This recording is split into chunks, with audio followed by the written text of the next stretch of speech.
সালামু আলাইকুম। আজকে নতুন একটি গাইডলাইন ভিডিও নিয়ে আপনাদের কাছে এসেছি। গাইডলাইন ভিডিওটি হলো চট্টগ্রাম কলেজে ভর্তিকৃত শিক্ষার্থীদের কিভাবে আইডি কার্ড ডাউনলোড করব। আমি একটি লিঙ্কে ঢুকতেছে সিটিজি কলেজ ESHIKBD register.com। তা আমি লিঙ্কে ডিসক্রিপশনে দিচ্ছি। প্রথমে দেখতেছেন এই লিঙ্কে ঢোকার পরে এরকম একটা স্ক্রিন দেখাচ্ছে। স্ক্রিনে প্রথমে উপরে কলামে যেটি চট্টগ্রাম কলেজ থেকে সরবরাহকৃত রোল নম্বর, আপনি অ্যাডমিশন কমপ্লিট করার পর একটি রোল নম্বর দিবে মেসেজে এবং চট্টগ্রাম কলেজের ডাউনলোডকৃত ফরমে, ভর্তিকৃত ফরমে। তারপরে রোল নম্বরটি দিবেন। রোল নম্বরটি দেওয়ার পর দুটি পাসওয়ার্ড শেয়ার করবেন। পাসওয়ার্ডটি হবে যে এমন, যেখানে একটি ক্যারেক্টার থাকবে ক্যাপিটাল লেটার, ক্যারেক্টার থাকবে, নাম্বার থাকবে, নাম্বার থাকবে একটা স্পেশাল ক্যারেক্টার দিবেন। যেমন আমার নাম HASAN123 এরকম একটা ডেসক্রিপশন মানে পাসওয়ার্ড দিবেন।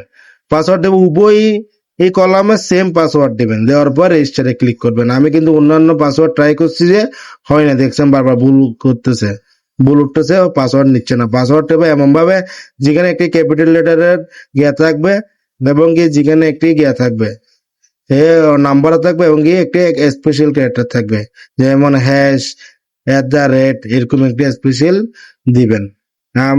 এরকম করে আপনার একটা বানানোর পর দেখছেন সাকসেসফুল হয়েছে। সাকসেসফুল হওয়ার পর ব্যাক টু লগ ইনে যাবেন। ঠিক ইউজার আইডি বলতে ওই রোল নম্বরটি, কলেজের রোল নম্বরটি দিবেন। পাসওয়ার্ড যেটি আপনি বানিয়েছেন এটা পাসওয়ার্ডটি দিবেন। পাসওয়ার্ডটি দেওয়ার পরে আপনি সাইন ইন দিবেন। সাইন ইন দেওয়ার পরে নতুন একটি দেখবেন আপনার ছবি সহকারে, আপনার নাম সহকারে একটি college class roll, admission role এটা দেখাবে।